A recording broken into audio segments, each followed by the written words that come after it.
할렐루야. 좌우에 계신 분들에게 우리 마음을 담아서 인사하실 때 하나님이 당신을 지극히 사랑하십니다.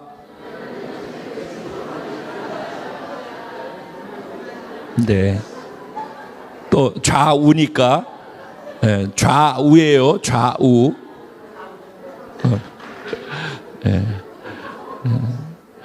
다 인사하셨어요? 네. 저도 하나님이 여러분 한 분 한 분을 지극히 사랑하신 줄로 믿습니다. 오늘 인터넷으로 함께 예배 동참하고 있는 사랑하는 예배자들, 그곳에 동일하게 하나님께서 함께 하시며 여러분들을 어떻게 사랑하시는지를 경험시켜 주실 줄로 믿습니다. 아멘. 오늘 갑자기 오사카, 상해, 그리고 파주, 사랑하는 지체들, 그리고 전국에서 또 미국에서 다른 나라에서 또 예배를 함께 동참하고 있는 모든 분들을 사랑하고 축복합니다. 고맙습니다. 함께 해주셔서. 오늘 주신 하나님의 말씀 함께 보도록 하겠습니다. 지난주에 미리 말씀드렸었는데 민수기 2장 1절부터 17절까지 말씀이 되겠습니다. 민수기 2장 1절부터 17절까지 말씀입니다. 제가 한 절, 여러분 한 절 서로 교독하시고 마지막 말씀은 한 목소리로 합독하도록 하겠습니다. 제가 1절 시작합니다. 여호와께서 모세와 아론에게 말씀하여 이르시되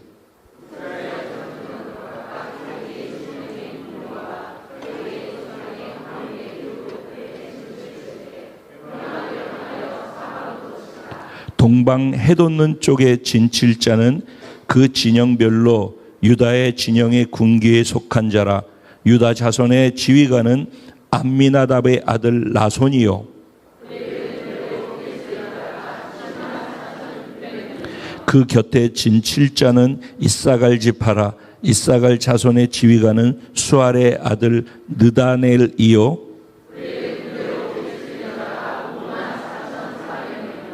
그리고 스불론 지파라. 스불론 자손의 지휘관은 헬론의 아들 엘리압이요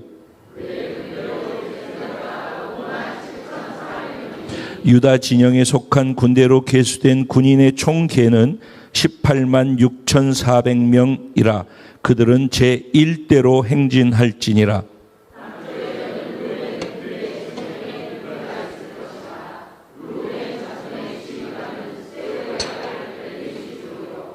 그의 군대로 계수된 자가 4만 6,500명이며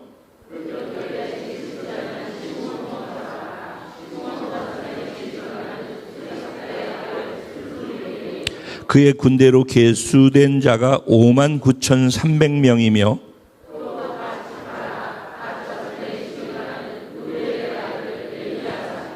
그의 군대로 계수된 자가 4만 5,650명이니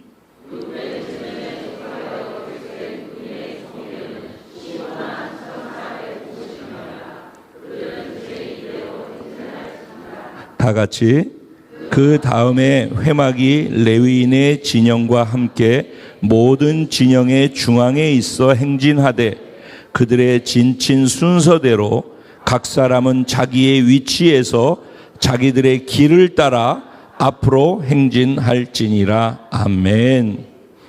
오늘 이 본문 말씀 가지고 회막을 향하여 진을 치는 복된 자가 저와 여러분입니다. 이런 제목으로 주시는 은혜를 나누려고 합니다. 지난주 말씀하고 연결되어져서 이해를 하면은 좀 더 오늘 본문의 내용이 이해가 되어집니다. 그냥 아주 쉽게 말씀드리면은 늘 제가 이런 얘기를 할 때 되면은 여기서 늘 시작하는 거 아시죠? 여기는 어디죠? 네, 구원을 받는 시점이에요. 그러니까 여기에서 구원을 받는다라고 생각하자는 거예요. 그러니까 구원받기 이전에 세상에 있을 때고, 성경적으로 하면은 구약 성경에서 구원받기 이전은 어디에 있을 때요? 애굽에 있을 때라는 얘기예요. 그래서 여기서 구원받는 시점에 어떤 일이 일어나요? 홍해가 갈라지고 애굽의 군대가 몰살되어지면서 갈라진 홍해로 제가 이쪽으로 넘어오는 거예요. 그러니까 여기가 기점이에요. 그러니까 지금 여기 계신 분들은 다 이 홍해를 건너온 분들인 줄로 믿습니다. 네. 근데 이 홍해를 건너왔는데 사실은 1분 전까지 저쪽에 있었는데 1분 후에 여기로 왔어요. 그러면은 1분 전하고 1분 후하고 홍해 건넜다는 것 말고 이 사람 안에 변화가 있을까요? 없죠. 네. 근데 1분 전에 여기 홍해 이쪽 편에 있었던 사람은 신분이 뭐였었죠? 애굽의 노예로 있었어요. 애굽의 노예로 잠깐 있었던 게 아니라 4대째 400년 동안에 자기의 조상의 조상까지 노예로 사는 모습을 응애하고 태어나서 보니까 우리 할아버지가 할머니가 우리 엄마 아빠가 노예로 살고 있는 거예요. 그리고 자기는 응애하고 태어나가지고 눈에 보는 게 뭘 보는가? 노예 생활을 어떻게 하는지를 보고 자라면서 무엇을 해요? 자라면은 그가 하는 건 무엇을 하는 거예요? 또 노예 생활을 하는 거예요.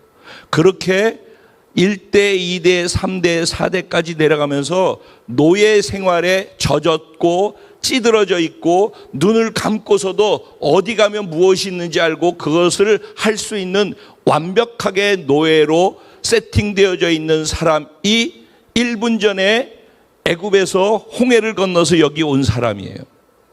그러니까 내가 구원받아서 여기 예수를 믿기로 하고 이곳에 왔어도 여전히 애굽 세상에서 이 세상에서 사람들하고 경쟁하면서 어떻게 살아야 할지 문제가 생겼을 때 인간관계 속에서 부딪힘이 있었을 때 나를 두렵게 하는 어떤 상황이라든가 물질적인 거나 아니면 건강에 문제가 생기거나 어떤 일들이 생겼을 때 그때 애굽에서 노예로 있을 때 그 문제를 어떻게 해결했는지에 대한 게 있어요. 그렇게 몸에 배 있는 것 속에서 이쪽으로 넘어왔단 말입니다. 그러면 여기에서 홍해를 건너 여기 넘어오면은 1분 전에 이쪽으로 넘어온 거지만은 이쪽에 넘어온 사람들을 우리는 뭐라고 불러요? 노예라고 부릅니까? 애굽의 노예라고 부르나요? 아니면은 하나님의 자녀라고 부르나요? 그래서 1분 전에 저쪽에 있었고 400년 동안 그렇게 있었어도 이곳으로 넘어온 것이 분명하다면은 홍해를 건너온 것이 분명하다면은 홍해를 건넌 사람들은 그 순간에 하나님의 자녀라고 일컬음을 받는 거예요. 그러면서 자연스럽게 하나님이 통치하시는 하나님 나라의 백성이 되어지는 거예요. 그런데 성경에서 출애굽기에는 뭐라고 얘기를 하는가? 이제 막 건너온 사람들을 향하여서 너희는 내 군대라 이야기를 하셔요. 그러니까 이 애굽에서 군대 훈련은 받지도 못했거든요. 노예 생활밖에 아는 게 없어요. 가장 잘하는 게 노예 행동이에요. 그런데 아무것도 모르는데 하나님 나라의 백성이 됐다고 하고 아무것도 모르는데 하나님 나라의 군대가 됐다라고 하나님이 말씀을 하시는 거예요. 1분 후에 그런 존재로 바뀌었다라고 말씀하세요. 그러면 이 사람이 바뀌어서 바뀐 건가요? 그 사람은 여전히 그 모습인 거예요. 그런데 이제부터 하나님이 네가 예수를 믿고 구원을 받아서 이쪽으로 넘어온 것이 분명하다면은 그 믿음을 인정해서 이제 너는 저 모습이 있을지라도 내 눈에는 너는 존귀하고 사랑스러운 나의 자녀야. 위대한 하나님의 나라의 백성이야. 너는 이 세상에서 가장 용맹하고 이길 수밖에 없는 나의 군대야 라고 하나님이 말씀하신다라는 거예요. 근데 여기에서 일이 넘어올 때 제가 무엇을 해서 넘어왔어요? 그냥 그렇다고 하는 걸 믿음으로 받아들인 것밖에 아무것도 없어요. 우리 행위가 없어요. 믿음으로 받아들이는 그 믿음 하나를 하나님께서 기쁘게 받으시면서 그 믿음으로 이렇게 구원을 하시고 그 믿음으로 이렇다라고 선언을 하셨다라는 거예요. 그러면 이제는 여기서 넘어올 때 믿음으로 그냥 받아들여서 넘어온 것처럼 여기 넘어왔더니 넌 존귀한 나의 자녀고 너는 위대한 하나님 나라의 백성이고 너는 세계 최강의 하나님 나라의 군대야. 너는 이기는 자로 살아가는 존재야 라고 선언을 하셨다라고 할 때 이것도 여기에서 여기 올 때 단순하게 믿음으로 넘어온 것처럼 여기에서 그렇게 말씀하시는 그 말씀, 변화된 신분에 대해서 말씀하시는 그 말씀도 믿음으로 받아들여야 된다라는 거예요. 구원도 믿음으로 받은 것처럼 하나님이 믿음으로 또 선택하라고 우리에게 우리의 신분의 변화를 선언하고 계시다라는 거예요. 그러니까 신앙생활을 나한테 맞추면 안 되는 거예요. 자기한테 맞추면 안 되는 거예요. 하나님께 맞춰야 되는 거예요. 하나님이 뭐라고 하시는지 내가 너를 구원시켰어. 내가 너를 위해서 네 죄를 다 용서했어. 죄 사했어. 그러니까 그걸 받아들여. 그게 예수 믿었잖아요. 그래서 그런 것처럼 단지 그걸 받아들인 것이 믿음인 것처럼 그래서 구원받은 것처럼 지금 또 하나님이 이렇게 말씀하셨단 말이에요. 그럼 그걸 받아들이는 게 신앙생활이라고요. 그런데 이제 문제는 이걸 받아들여야 되는데 이렇게 받아들이고 사는 게 유일한 살 길이에요. 이제부터는 그렇다는 거예요. 성경에서 이제부터는 하나님이 말씀하신 대로 살아야지 유일한 살 길이야. 생존 방식이 노예로 있을 때하고 여기에서 넘어와 가지고선 다르다는 거예요. 생존 방식이.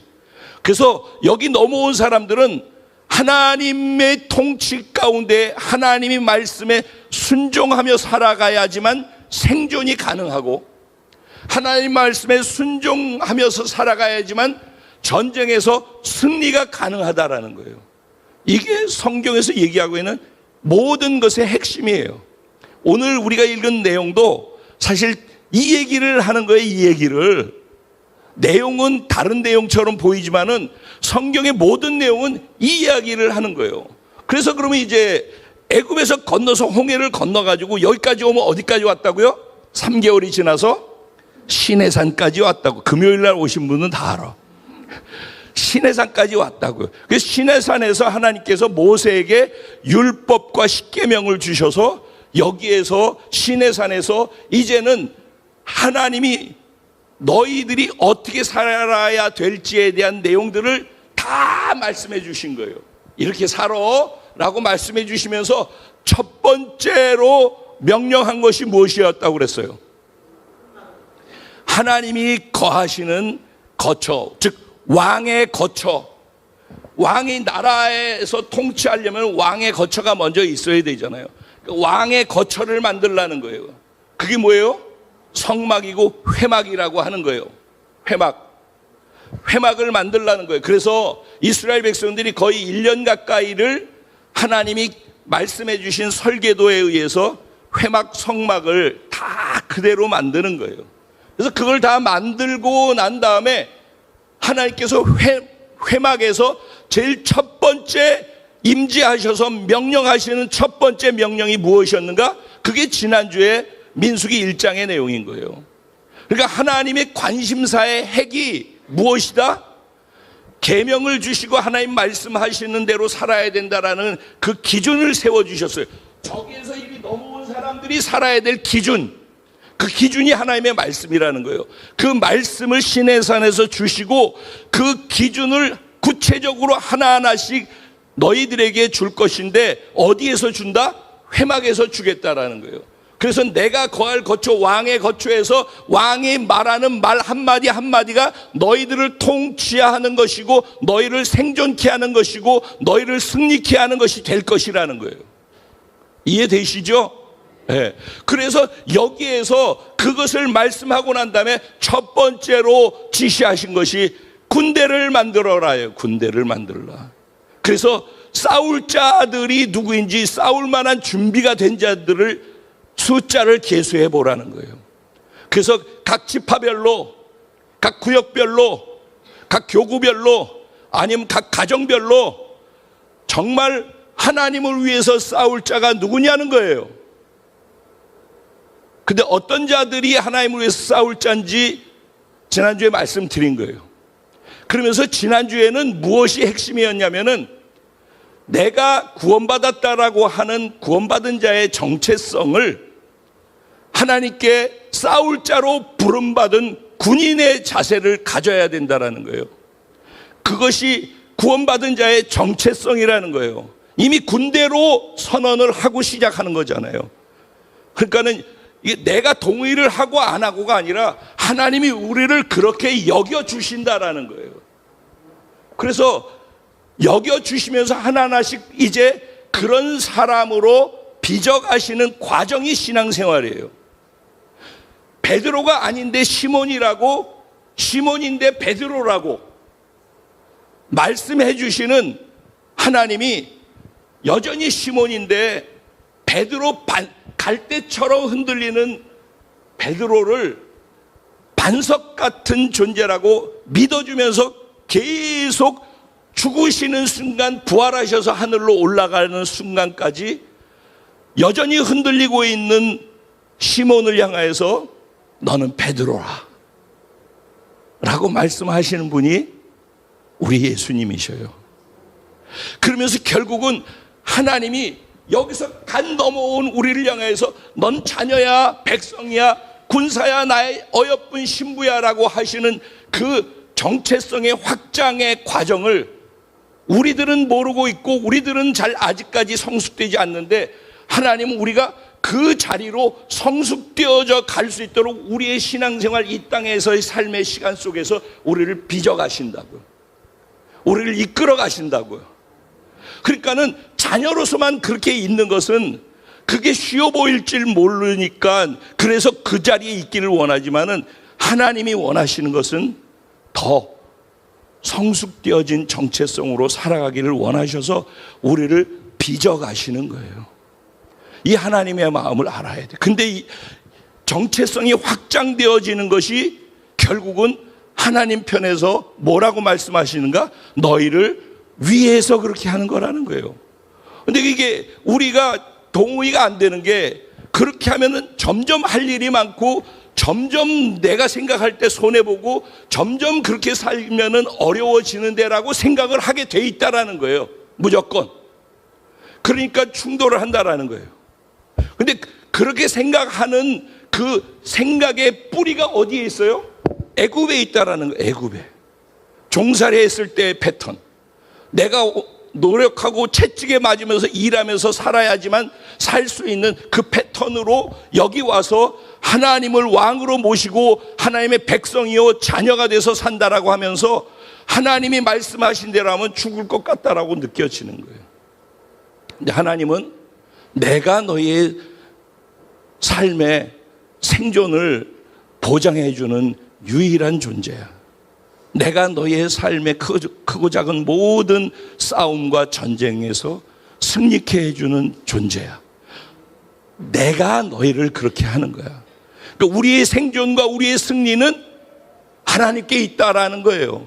하나님은 우리에게 그걸 선언하고 우리가 그렇게 살기를 원하신다라는 거예요. 그런데 그렇게 하려면은 우리의 신앙이 자꾸 확장되어지는 것이 손해가 아니라 우리를 위해서 우리에게 더 복이 된다라는 것을 아시는 하나님이 더 복된 자리로 이끌어 가기 위해서, 왜 우리를 사랑하시니까 그래서 말씀하고 요구하시는 것인데 우리의 애굽의 관념하고 부딪힌다는 거예요. 그게 세계관의 충돌이고 가치관의 충돌이고 이런 모든 일들이 그래서 존재관과 목적관이 흔들리게 된다라는 거예요. 이게 굉장히 이건 굉장히 복잡하고 어려운 얘기예요, 사실은. 근데 우리들은 이미 관이 그렇게 돼 있다는 거예요. 관은 뭘 얘기하는 거예요? 같이 관하면 뭘 얘기해요? 관이 뭐예요? 보는 눈이에요. 보는 관점이란 말이에요. 우리의 관점이 저쪽에 세팅되어 있다고. 그래서 이쪽에 하나님을 믿고 난 다음에 얼떨결에 일이 왔는데 우리의 관점은 여전히 저쪽 관점으로 본다는 거예요. 모든 것들을 해석하는 해석이 저쪽의 관점을 갖고 해석하게 돼 있다고, 본능적으로.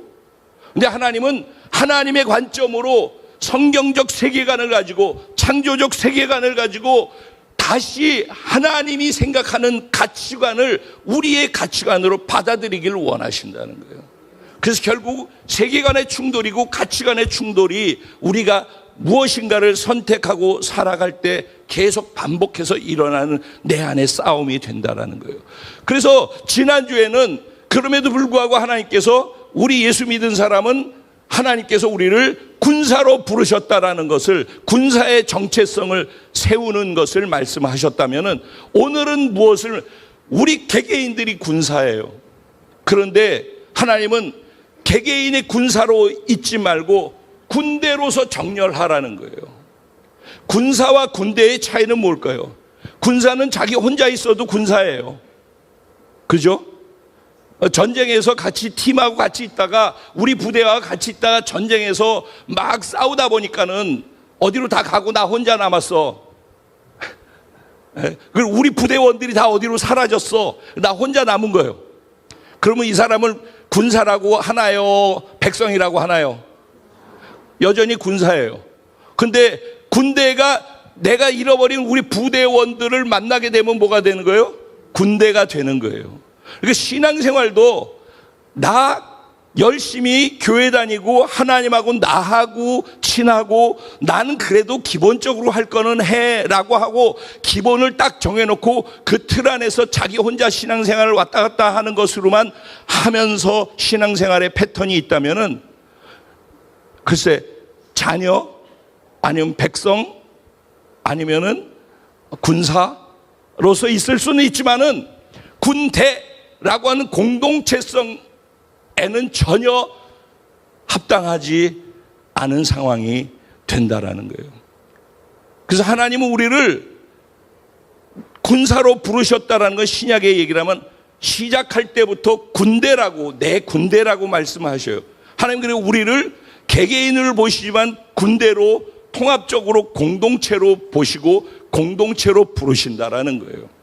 그래서 이제 이것을 이해하면서 하나님이 구원시키고 나자마자 말씀 주시고 성막을 지어서 거기 거하시면서 첫 번째 군대를 만들라, 이게 첫 번째 명령이란 말이에요.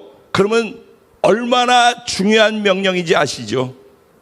하나님의 제일 초유의 관심사가 뭐냐? 공동체라는 거예요. 우리의 생각과 하나님의 생각이 차이가 있다니까. 근데 우리가 하나님께 맞추는 거지 하나님 우리한테 맞춰주는 게 아니라는 거예요. 그분이 그분이 기준. 오늘 말씀의 내용이 다 결국은 뭐냐? 그분이 기준이라는 얘기를 하는 거예요. 동호 앞으로.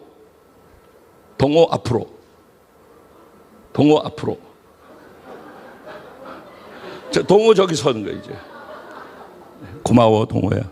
거기서 동호를 중심으로 12열 횡대로 헤쳐모여. 이거 절대 안 움직이네.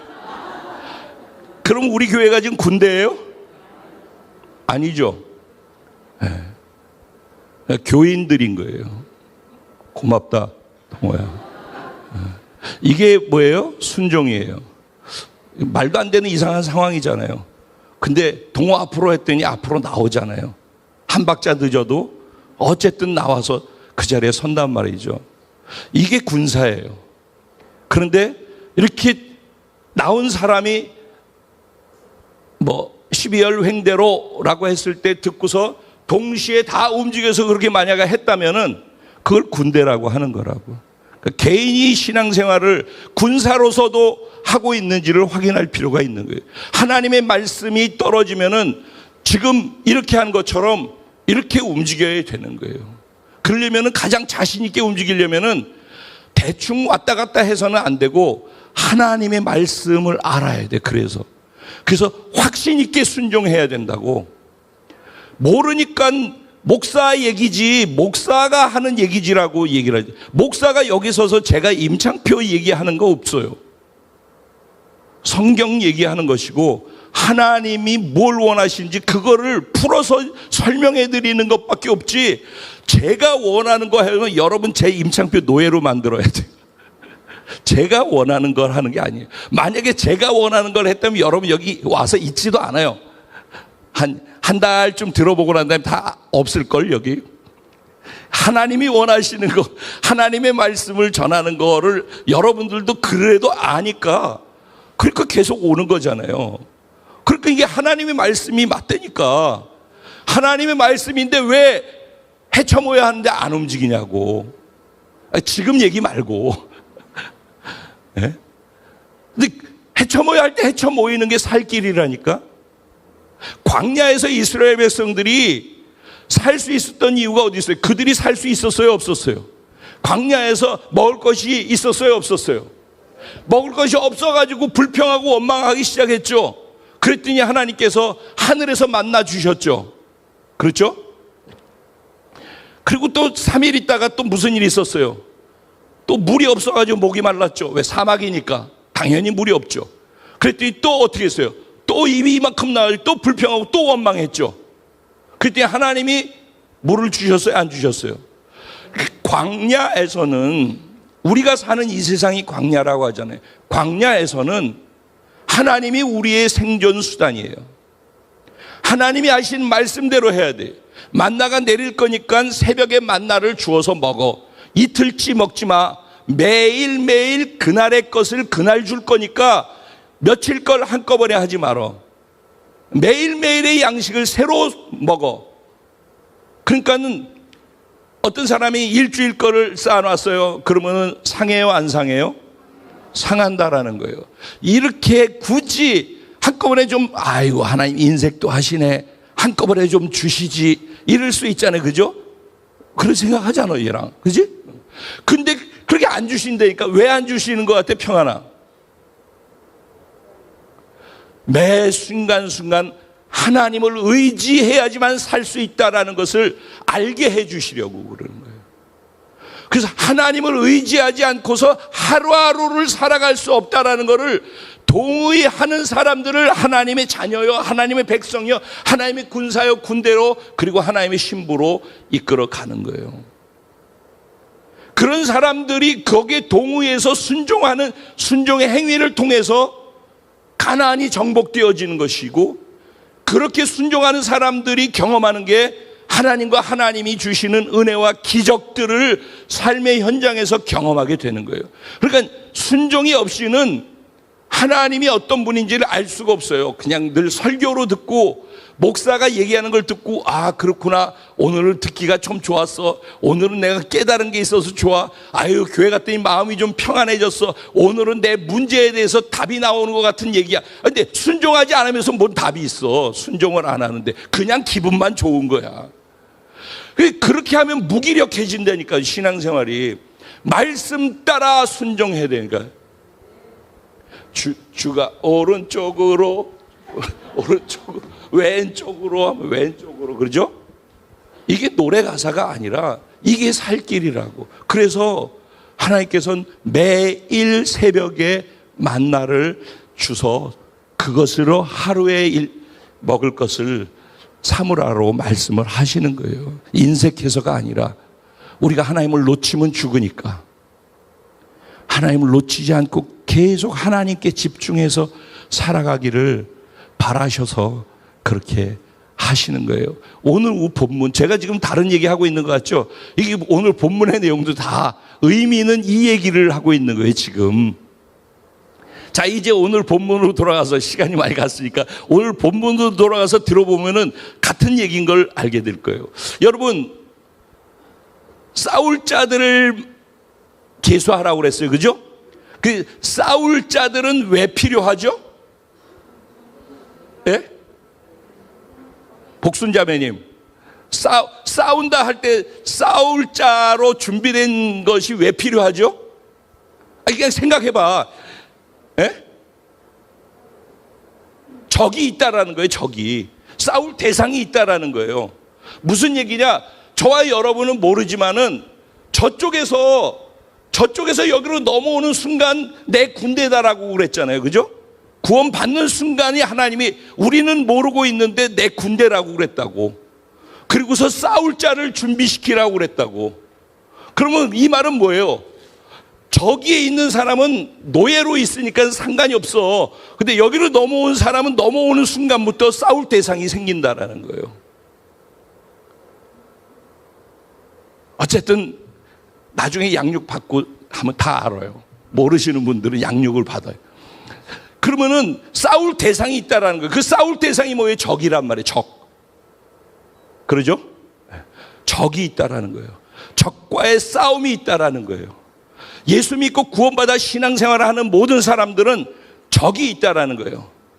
우리의 대적이 있다라는 거예요. 그 대적이 누군지를 알아야 해요. 예전에 제가 본 영화에서 플래툰이라는 영화가 있었어요.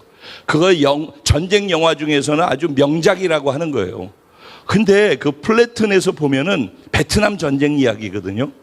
제가 보고선 너무 가슴 아팠었어요.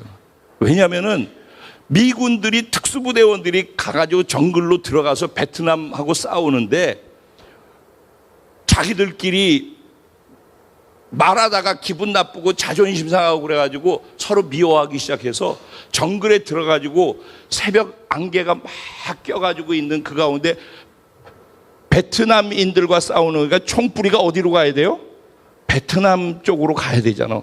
그런데 총뿌리가 어디로 가면 아군의 내 마음에 안 드는 사람한테로 가서 그렇게 저격을 하는 거예요. 참 무시무시한 참 깊은 의미가 담겨 있는 이야기였거든요. 예수 믿고 구원받은 사람들이 우리의 적이 따로 있는데 적을 향해서 총뿌리를 겨누고 적을 향해서 싸워야 되는데 다 총뿌리가 어디로 가 있어요? 자기들끼리 싸워. 그래서 적과 싸우는데 내 에너지를 쓰고 내가 적과 싸우는데 써진 에너지가 하나님이 사용하시는 에너지, 하나님이 전쟁에서 이기게 하는 에너지로 들여져야 되는 거거든요. 근데 적이 있는데 적을 눈앞에 두고 적은 우리를 향해서 총을 쏘고 활을 쏘고 대포를 쏘고 미사일을 쏘는데 우리는 적을 향하지 않고 내 마음에 안 드는 내 옆에 있는 아군을 향하여서 총을 쏘고 칼로 찌르고 이런단 말이에요. 기분이 좋니 나쁘니 어쩌고. 미련해도 이렇게 미련한 게 이건 완전히 당나라 군대라고 하는 거예요. 말도 안 되는 거라는 얘기죠. 자, 군대로 뽑을 때는 적이 있기 때문이다라는 거 이해됐죠? 자, 그러면 이제 두 번째로 적이 있으면은 싸움을 할 때 예를 들어서요. 저 미워하시지 마시고 여러분이 저하고 적이야. 그러면은 제가 여러분하고 여러분이 진찌를 이렇게 친 거야. 그죠? 그러면 제가 진찌를 칠 때 이렇게 치나요? 이렇게 치나요? 마주보고선 여러분을 향해서 진을 치죠. 이게 정상이죠. 근데 오늘 우리가 읽은 본문은 뭐라고 그래요? 적을 향해서 치라고 그래요? 오늘 제목이 뭐예요? 회막을 향하여서 진을 치는 복된 자. 이 의미가 이거예요. 분명히 적이 있으니까 우리들은 다 저 에덴에서 사는 모든 사람들, 저쪽 세상의 가치관을 갖고 사는 사람들은 적을 향해서 치게 돼 있어요. 적을 향해서 싸우게 돼 있다고. 그런데 하나님은 뭐라고 말씀하시냐면은 너희가 정말 이 전쟁에서 이기려면은 적을 향해서 진찌를 형성하지 말고 회막을 향해서 진을 치래요. 회막이 뭐 하는 곳이라고 그랬어요? 왕의 거하는 장소, 즉 왕이신 하나님이 거하시는 처소. 그곳에서 모세와 만나는 거예요. 회막에서 하나님은 백성들에게 말씀하실 말씀들을 주시는 거예요. 여기가 십자가가 회막이에요. 말하자면은 여기를 보라는 거예요. 적을 보면은 골리앗의 사이즈가 보여요. 적을 보면은 3m 거인이 앞에서 막 으르렁으르렁 거리는 모습이 보인다고. 그래서 이스라엘 백성들이 다윗이 나오기 전까지는 왕조차도 그 앞으로 나갈 수가 없었어요. 두려워서. 왜? 그들이 적을 보고 진을 치고 있었고, 그들이 적 모양새가 얼마나 강하고 센지를 보고 있었기 때문에 그래서 그래요. 그런데 하나님은 싸움은 누구에게 속한 거래요? 하나님께 속한 거라고 그러죠. 그게 그냥 얘기가 아니라 하나님께 속한 거니까 하나님이 하신다는 거야. 하나님이. 그럼 하나님이 어떻게 하신지를 알려면은 하나님을 봐야 되는 거예요. 그래서 하나님이 계신 회막을 향해서 진을 치는 거예요. 그리고 진에서 모세가 하나님을 만나는 거예요. 여기서 하나님 만나는 장소가 회막이라고. 그게 오늘날 교회라고. 회막을 향해서 진을 치는 거예요. 그럼 이 회막에서 하나님을 만나는 거예요. 모세가 하나님을 만나죠. 하나님을 만나는데 하나님은 모세에게 명령하셔요. 이스라엘 백성들이 전쟁에 나가서 이기려면은 오른쪽으로 2바퀴 돌고 왼쪽으로 코를 잡고 한 바퀴를 돌아라. 이렇게 말씀을 하신단 말이에요. 그러면은 모세는 얘들아 오른쪽으로 2바퀴 돌고 왼쪽으로 코를 잡고 한 바퀴 돌라신다. 그러면은 우리는 미쳤구나. 다 이렇게 생각을 한다는 거예요. 그러니까는 미쳤구나라고 생각을 하니까 회막에서 하나님이 말씀하신 말씀이 떨어져도 그렇게 안 한다는 거예요. 그런데 그렇게 해야지만 우리들이 이해할 수 없는 방식으로 하나님은 전쟁에서 이기신다. 그게 여리고를 정복할 때 그렇게 했던 거 아니에요? 그렇죠? 말이 안 되는 거잖아요. 그 철벽성을 전쟁에서 이기기 위해서 뭐 하라고 그래요? 그냥 돌아. 하루에 한 바퀴씩 돌기만 해. 말도 하지 마. 입도 딱 다물고 아무것도 하지 마. 나만 봐. 나만. 한 915m 2000규빗 떨어져 있는 거기에 언약궤가 어깨에 제사장 어깨에 메고선 한 1000m 그러니까 한 1km 대략 1km 정도 떨어져 있는 그곳에 언약궤를 어깨에다 맨 제사장들이 걸어가는 거예요. 그러면 1km 뒤에선 다 본다고. 적어도 높이가. 그래서 무슨 얘기냐? 하나님만 보라는 거예요. 하나님의 말씀에만 집중하라는 거예요. 그리고 그 말씀이 움직이는 대로 가라는 거예요. 말씀이 이리 가면 이리 가고 저리 가면 저리 가라는 거예요. 그게 광야에서는 뭐였어요? 구름기둥 불기둥이었던 거예요. 그래서 구름기둥이 멈추면 거기에서 멈추어서 진영을 쌓는 거고, 그리고 구름기둥이 움직이기 시작하면 다 진을 쳐서 다시 매구선 구름기둥이 인도하는 곳으로, 그것이 어디가 됐든지 그냥 가는 것이 광야에서 이스라엘 백성들이 살았던 삶의 방식이에요.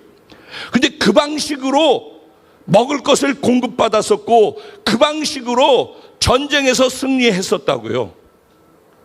그러면서 바보 같아 보이지만은 그 방식으로 해야지만 내가 생존할 수 있고 그 방식으로 해야지만 승리할 수 있다는 걸 광야 40년 동안에 이스라엘 백성들이 경험할 수 있게끔 해주셨다고요. 그리고 그것을 경험하고 정말 그렇게 해야 되겠구나 생각하고 순종할 줄 아는 사람들과 함께 가나안 땅으로 들어간 거예요. 요단을 건너서. 그래서 가나안 땅을 정복하는 사람들은 이게 준비되고 훈련된 사람들을 데리고서 가나안 땅을 정복하는 일들을 시작하신 거예요. 이 훈련이 되지 않는 사람은 광야에서 맴돌다가 죽는 거예요. 하나님은 그러니까 이스라엘 백성들에게 이거를 알려주고 싶은 거예요. 그래서 진을 치는데 이젠 무지하게 빨리 갑니다. 여기가 회막이에요. 회막이라고 쳐요. 저 십자가가. 그러면 여기 이렇게 십자가에 동서남북이 있지 않겠습니까? 동쪽에 해 뜨는 곳에 유다 지파가 있는 거예요.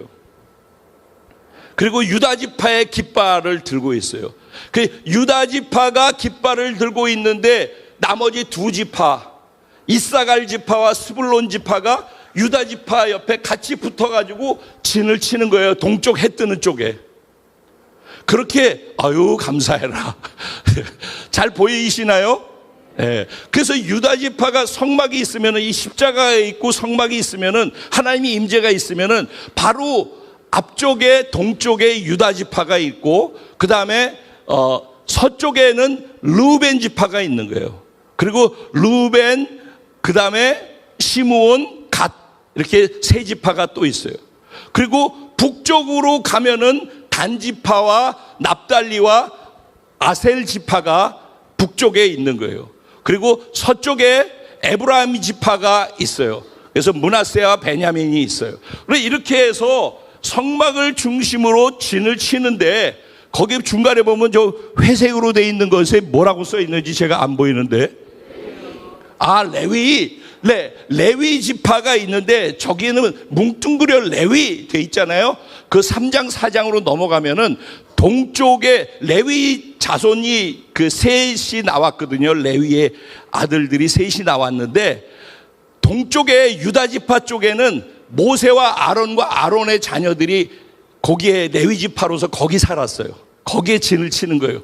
근데 남쪽에 르우벤 지파가 있는 곳에는 고핫 자손이 살았어요. 고핫, 레위의 자녀들이에요. 고핫이 굉장히 중요한 임무를 맡아서 성막의 성소와 지성소 쪽에 있는 성구들, 이런 것들을 고핫 자손들이 다 관리를 했어요. 그리고 저쪽에 서쪽에 에브라임이 있는 쪽에, 그쪽에는 게르손 자손이 그쪽에 자리를 잡아요. 이게 레위가 그런 거예요. 그 다음에 북쪽에는 무라리 자손들이 거기서. 그러니까는 이게 그냥인 것 같이, 지금 제가 이렇게 말씀드렸잖아요. 그냥인 게 아니라 회막을 딱 가운데다 두고서 사방에 포진을 했다라는 거예요. 그런데 왜 이렇게 하셨느냐는 거. 왜? 가장 여기만 보고 있으면서, 그러니까 동서남북에서 다 어디로 향하는 거예요? 성막을 향하죠. 십자가를 향하는 거예요. 예수 그리스도를 향하는 거예요. 동서남북 어디나 말씀을 향하는 거예요. 그래서 정 가운데 말씀이 있고 하나님의 임재가 있어서 동서남북에서 가장 가까이, 길게 늘어서 있으면 명령이 잘 안 돌아가잖아요. 길어서. 근데 동서남북에 딱 옆에 붙어 있는 거예요. 그러니까 여기서 모세가 한마디 딱 명령하면은, 모세를 통하여서 하나님께서 각 지파의 리더들을 하나씩 우두머리를 또 다 세우는 거 조금 아까 읽었죠? 그 사람들한테 얘기를 하면은 그 사람들이 각 지파에 또 계급, 그래가지고 서열순으로 질서 있게 순식간에 그게 다 전파가 되는 거예요. 그래서 하나님이 말씀을 하시면은 가장 빠른 시간에 가장 빨리 모든 사람들이 다 그 말씀을 듣고 알 수 있도록 구조를 그렇게 만들으셨다고요. 그러니까 하나님의 관심사는 하나님 중심으로 너의 삶을 채워라. 그리고 하나님을 중심에다 두고 너의 삶을 둬. 그러니까 하나님 중심이 어디예요, 여러분?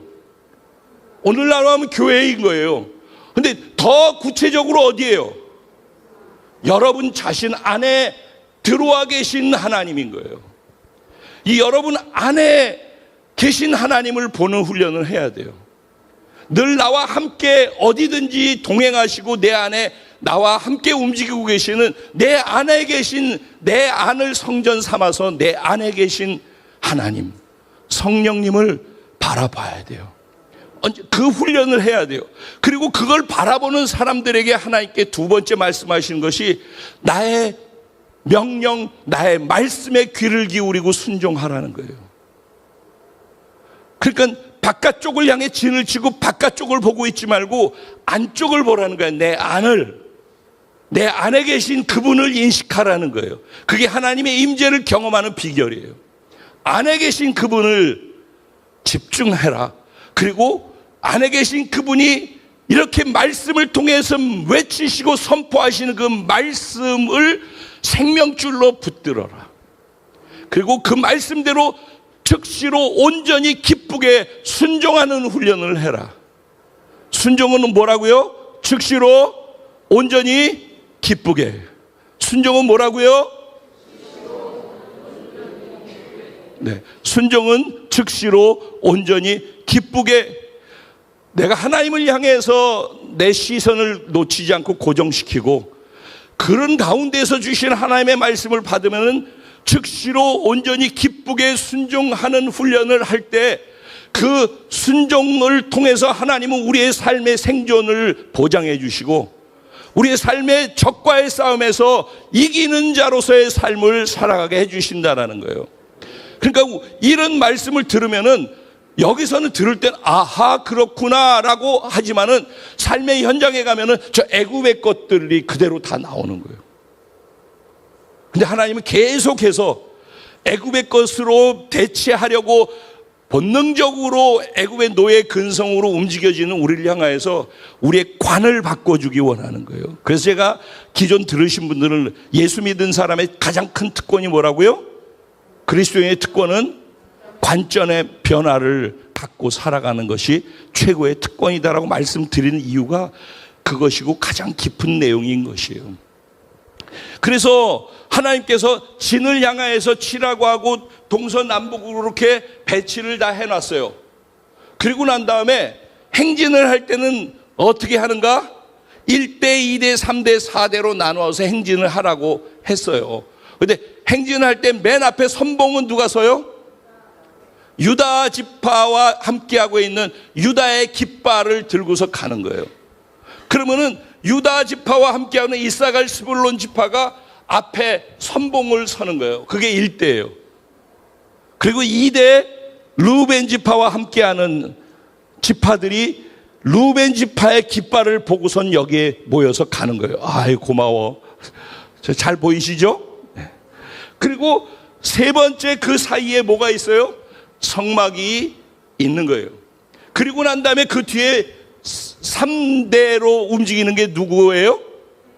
에브라임이 되는 거예요. 에브라임의 깃발을 들고서 따라가는 거예요. 그리고 마지막 4대가 누구예요? 단 지파예요. 그러면 우리들은 이제 이 한 가지를 놓치지 말아야 돼요. 하나님이 말씀하시는 게 정말 너무 어거지고 너무 복군 같고 말도 안 되고 나한테 손해보고 어떻게 자기 혼자서만 막 그냥 그렇게 막 함부로 해? 막 이럴 수 있잖아요. 근데 그러려면 하나님을 알아야 되는 거예요. 여러분 아까 읽으면서 뭐를 혹시 읽다가 느끼신 게 있으셨어요? 묵상하신 분들? 누구의 아들 누구를 지휘관으로 삼고 누구의 아들 누구를 지휘관으로 삼고 그거 계속 나오죠. 그러니까 하나님이 누구도 알고 누구의 아들도 다 아셔. 그들이 어떻게 사는지도 알고 그들의 영적인 영향력이나 리더십이나 인간성이나 사람들한테 어떻게 영향을 미치는지 다 아셔. 하나님 모르는 게 없이 다 아신다라는 거예요. 하나님은 다 아시는 하나님이다. 이제 알기만 하는 게 아니라 다 아심 속에서 우리를 사랑하시고 다 아심 속에서 우리를 배려하셔요. 우리는 성경을 모르기 때문에 하나님을 모르는 것뿐이야. 그렇지만 하나님은 성경을 제대로 알고 이해하고 보기 시작하면은 하나님의 성품이 보이는 거예요. 그럼 이제 그분의 성품을 한번 볼까요? 자, 일대로 있는 유다가 특징이 뭐예요? 계수에서 군인 조사했었죠. 군인 숫자 중에서 합쳐서 제일 숫자 많은 게 유다 지파에 속한 세 지파예요. 그리고 유다 지파의 깃발이 그림이 뭐가 있다고요? 사자의 깃발이 있는 거예요. 유다의 사자. 그래서 그렇게 나오는 거예요. 사자 깃발을 들고 있는 거예요. 영맹하다는 거예요. 그리고 그곳에서 다윗이 나오고 다윗을 통하여서 예수 그리스도가 나오는 거예요. 그래서 유다 지파는 형제들 12형제 가운데에서 가장 어른은 르우벤이고 형인데 유다가 형제를 가장 생각하고 가장 희생하고 가장 사랑하고 자기를 내어 주어요. 형제를 위해서. 그랬어요. 여기서 그런 얘기를 다 할 수는 없고 그래 하나님 그걸 다 아셔요. 그리고 야곱이 축복할 때 유다에게 가장 큰 축복을 했던 이유도 거기에 있어요. 하나님은 다 아시는 거예요. 그리고 유다가 가장 힘있고 강하고 숫자도 많기 때문에 유다를 맨 앞에 세웠어요. 두 번째 누구예요? 루벤을 세운 거예요. 루벤을. 루벤 지파가 두 번째 서는 거예요. 근데 세 번째 지파가 굉장히 중요해요. 세 번째 지파는 뭐예요? 에브라임 지파 그룹들이거든요. 에브라임 지파가 수가 제일 약해요. 에브라임 지파는 사실 요셉과 베냐민이 제일 집에서도 막내였잖아요. 그리고 요셉이 낳은 자식이 므낫세하고 에브라임이잖아요. 그러니까는 여기 에브라임 지파에 다 속해 있어요. 가장 약하고 숫자도 가장 약하고. 그래서 첫째, 둘째, 그 다음에 성막 있고 그 뒤에 졸졸 따라가기만 하면 되는 거예요. 그리고 맨 마지막에 후미의 맨 끝에 누가 있어요? 단 지파가 있어요. 단 지파가 유다 지파 그룹하고 두 번째로 전쟁할 수 있는 군대 수가 많은 게 단 지파예요. 그러니까 두 번째 수가 많은 단 지파를 맨 뒤에 후미를 방어할 수 있도록 단 지파를 세운 거예요. 그리고 지금 이 지파별로 이렇게 두었는데 이 지파가 야곱의 첫째 부인의 이름이 누구죠? 예? 레아죠, 레아. 레아의 종의 이름은 실바예요. 그리고 진짜 야곱이 사랑했던 사람은 누구죠? 라헬이었죠. 라헬의 종은 이름이, 여종의 이름이 누구죠?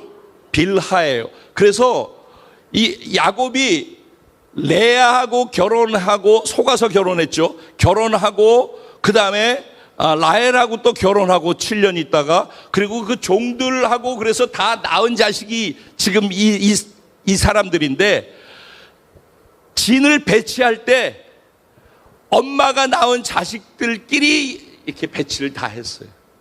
가능하면은 덜 낯설고 가능하면은 덜 부딪힐 수 있도록 그렇게 배치를. 그러니까 하나님은 다 하셔. 그리고 가장 최선의 것으로 배려해서 할 수 있는 것으로 다 지시를 하는 거예요. 그러니까 우리가 생각할 때는 아유 하나님 막 일방적이셔 막 그러는데 일방적인 하나님은 다 아시고 우리를 사랑하시고 배려하심 속에 일방적인 거예요. 왜냐면 우리한테 얘기해봤자 모르거든. 이거 임창표 목사님이 얘기해 주니까 알잖아. 성경 읽어도 여러분 이런 거 깊이 잘 들여다보지 않으면 잘 모르게 돼 있어요. 그러니까 모른다고 우리는. 그럼 모르면은 내가 아는 기준 갖고 내 생각으로 이게 맞니 틀리니 너무하니 아니니 그러는 거라고. 그러니까 하나님이 그냥 나를 좀 믿어주면 안 되겠니? 내가 다 안다니까. 내가 다 헤아린다니까. 내가 너희를 위해서 다 하는 거라니까. 그 다음에는 우리에게 요구되는 건 뭐예요? 그 하나님을 알고 기쁨으로 순종할 수 있는 것을 하나님이 원하신다라는 거예요. 자, 이제 결론입니다. 그러니까 여기서 아까 시작할 때 했던 얘기 이해되죠? 다 연결돼 똑같은 얘기죠. 하나님은 저 회막을 지금 우리 안에 두셨어요. 우리 안에. 그래서 우리 안에 계셔요. 우리들이 우리의 밖을 보고 진을 치잖아요. 그러면 동호야 미안. 동호가 내 마음에 안 드는 것이 보여요. 그런데 내가 동호가 내 마음에 안 드는 부분과 내가 반응을 하게 돼 있어요. 그게 우리 인간관계에서 그런 거예요. 그리고 내 삶에 큰 문제가 있어요. 내가 감당할 수 없는 큰 문제가 있어요. 근데 그걸 내 앞에 적으로 두고 이렇게 보고 있으면은 그 문제가 나를 눌러서 압도당해요. 그래서 질식해요. 여기서 내가 해결할 수 있는 길이 없어요. 아무리 뭘 해도 내가 할 수 있는 길이 없어요, 여기에. 그걸 알아요, 본인도. 근데 보이는 게 이건데 어떻게 해. 근데 이렇게 있으면 가만히 있으면 죽을 것 같으니까 뭐라도 해야지. 그러니까 헛손질을 하게 돼 있어요. 그런데 답은 하나도 없어요, 사실은 거기에. 우리가 속는 거고 그래도 이렇게 하면 뭐가 되겠지라고 해요. 그렇게 많이 해서 실수한 사람들이 이 말을 무슨 말인지 좀 이해할 거예요. 그런데 하나님은 그러니까 저기 보지 말라는 거예요. 어디에다 저걸 여기다 두지 말고 누굴 보래요? 회막을 향하라. 하나님을 향하라는 거예요. 하나님을. 하나님 중심으로 살라는 거예요. 다윗이 그래서 하나님을 내 앞에 항상 모시며 내 앞에 하나님을 두고 살았어요. 그래서 다윗 하는 거예요. 하나님 언제나 다윗을 내 마음에 합한 자라고 그러셨어요. 왜? 다윗은 언제나 하나님을 눈앞에 두고 살았어요. 그래서 골리앗이 있어도 골리앗이 보이지 않고 골리앗과 하나님이 보이는 거예요. 그러니까 골리앗 앞에 뛰어나갈 수 있는 이유가 뭐예요? 골리앗이 보이는 게 아니라 골리앗을 향해서 나가시는 하나님이 보이는 거예요. 신앙생활의 성패는 무엇을 보고 있느냐고, 그 싸움을 나와 그것의 싸움으로 둘지 하나님과 그것의 싸움으로 둘지, 그것의 전쟁입니다. 그래서 결론은 무엇인가 하면은, 내 안에 나는 여전히 이 노예로 물들어져 있는 내가 무조건 나오게 돼 있어요. 아무리 하나님 말씀 듣고 하나님 보고 있어도 이 말씀 듣고 하나님 보고서 하나님 말씀하셨는데 이쪽에 있는 것들이 와서 충돌한다고. 그래서 우리 안에 답이 없기 때문에 우리를 구원시킬 때 예수 그리스도와 함께 십자가에 내 죄와 세상과 나를 못 박아 죽였다라는 거예요. 그게 복음이에요. 그래서 나를 죽이지 않고서는 답이 없기 때문에 죽였다라고 하고, 네가 믿었어? 그럼 넌 죽은 거야 라고 선언하시는 거예요. 그렇게 하기 때문에 죽은 것을 받아들이고 예수의 생명으로 다시 태어난 것을 받아들이는 것이 구원인 거예요. 근데 이거와 똑같이 구원받은 사람으로 살아가는 이 삶의, 여기를 넘어온 삶의 과정도 똑같이 여전히 하나님을 보고 여기에서 살면서 부딪히는 것들을 보지 않고 이것을 보면서 전 문제를 해결하려고 할 때 내가 하나님의 말씀을 오늘처럼 받는단 말이에요. 그 말씀을 받고 난 다음에 저쪽의 것이 여기서 또 올라오는 거예요. 구원받을 때만이 아니라 구원받고 살아갈 때도 말씀을 받았는데 내 안에 있는 애굽의 것들이 올라와서 가치관에 충돌하고 세계관이 충돌하고 나는 이것밖에 안 돼 존재관에 충돌하고 삶의 목적관이 충돌하게 돼 있다고요. 무조건 그렇게 돼 있어요. 왜? 우리는 몸에 배 있기 때문에. 그래서 이렇게 말씀을 받고 충돌하는 이 상황 속에서 내가 자기를 십자가에 못 박아 죽은 자로 인정하면서 자기를 부인하는 훈련을 해야 되는 거예요. 자기를 부인해야지. 그러면서 하나님의 말씀이 살아나는 거예요. 받은 말씀이. 내가 나를 부인해야지 내가 받은 말씀이 살아나는 거예요. 그리고 그 말씀을 순종할 수 있게 되는 거예요. 그래야지 그 말씀을 순종함을 통해서 경험할 수 있는 하나님이 나를 위해서 말씀하신 이유가 무엇인지, 하나님의 기적을 그때 비로소 경험하면서 살아갈 수가 있게 되는 거예요. 그러니까 말씀을 듣는 것까지가 내 유익이 아니에요. 말씀을 듣고 지켜 행할 때 비로소 하나님의 말씀이 나한테 정말 유익되고 나를 위해서 하신 말씀이라는 것을 그때 비로소 경험으로 알게 되는 거예요. 그러니까 이제 우리에게는 자기 부인과의 싸움만 남았어요. 이것을 제가 다른 말로 복음의 라이프 스타일을 세팅시켜야 된다라고 하는 말의 의미가 바로 이거예요. 복음으로 구원받아서 예수와 연합해서 죽고 부활했다는 걸 믿어서 구원이 임했다면 구원받은 자로 살아가는 것도 언제나 내게 주어진 하나님의 말씀에 저항하고 반대하고 부딪히는 나를 여전히 죽음으로 넘기우고, 그럴 때 살아나는 하나님의 말씀을 순종으로 살게 되어질 때 그때 하나님께서 복음의 능력을 그 순간순간 또 경험하면서 살아가는, 그러니까 복음의 능력은 구원받게 하는 능력이고 구원을 받은 자로 살아가게 하는 능력이고 구원을 완성하는 자로 살 수 있도록 만드는 능력이 복음 안에 있는 거예요. 그래서 여러분들이 양육을 받고 복음 사강을 하고 그렇게 하는 그 복음이 단지 코스를 하고 이런 내용이구나 알기 위해서 하는 게 아니라, 이거를 알고 그 다음부터는 배운 것을 살아가는 삶의 영역을 적용하는 적용, 자기를 부인하는 영역이 우주처럼 확장되는 거예요. 내가 이 땅에 숨 쉬면서 나를 부인해야 될 영역들만 남아있는 거예요. 그것에 확장하는 것이 온전한 신앙생활인 거예요. 근데 그게 너무나도 손해고 너무나도 어렵고 너무나도 억울하고 말이 안 된다라는 생각과 늘 부딪힌다라는 거예요. 그래서 지난 금요일인가 그게 깨려면은 생각으로 아무래도 안 돼. 금식하라는 거예요. 육체가 깨어지면은, 금식해서 아무 생각도 안 나면은 혈기도 다 사라져. 혈기 많은 사람 여기 있어요? 그러면 딱 열흘만, 아니 2주만 금식해봐. 혈기 어디로 가나? 나중에 또 보호식하면 다 살아나지만은 어쨌든 가장 빨리 혈기 있는 자기를 죽이는 것은 금식이더라고, 제가 보니까. 그래서 자꾸 하나님 말씀 받았는데 그대로 못 살 것 같으면은 빨리 금식을 하고 나를 깨서 자기를 부인해. 그러면은 하나님의 말씀을 살 수 있는 선택을 조금이라도 쉽게 하면서 살아갈 수가 있고, 그 결과가 하나님을 경험하는 영역에 확장이 되어질 줄로 믿어요. 오늘 말씀 잘 이해됐죠? 이제는 이해된 대로 살 수 있는 은혜가 저와 여러분 모두에게 넘치게 있게 되시기를 주님의 이름으로 축원드립니다. 오늘 말씀 생각하면서 왜 하나님은 적을 향해 진을 치지 않고 회막 하나님이 계신 곳을 향해서 진을 치라고 했는지 생각해 보시기 바랍니다. 그리고 오늘은 강조를 많이 안 했는데 하나님 중심으로 신앙생활 하세요. 그리고 그 보고 있는 하나님이 말씀하시는 말씀을 순종으로 살아내는 걸 중심으로 신앙생활의 패턴을 잡으세요. 그랬잖아요. 근데 요거 잘 하면은 개인 신앙생활 좋은 거라는 거예요.